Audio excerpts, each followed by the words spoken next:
Жаңа жыл деп 90-ның аяғы деп жүгіріп жүрген.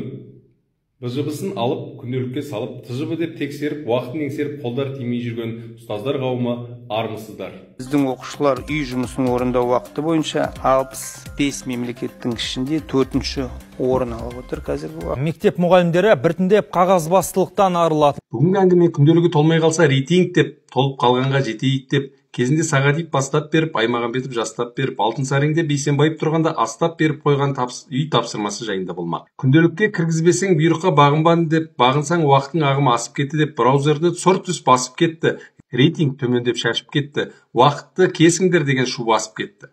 Бұл шудың басы министрліктен басталады. Ана класста 110 минуттан аспасын, мына сыныпта 50 минуттан аспасын, президенттің берген тапсырмасын орындап, әр пәнге уақытты бөліп тастаған. Оны Алтынсарин академиясы, мысалы, 11 сыныпта физикаға 24 минут, химияға 24 минут, тарихқа 23 минут, географияға 23 минут, орыс тіліне 28 минут, алгебраға 30 минуттан бөліп есептеп берген.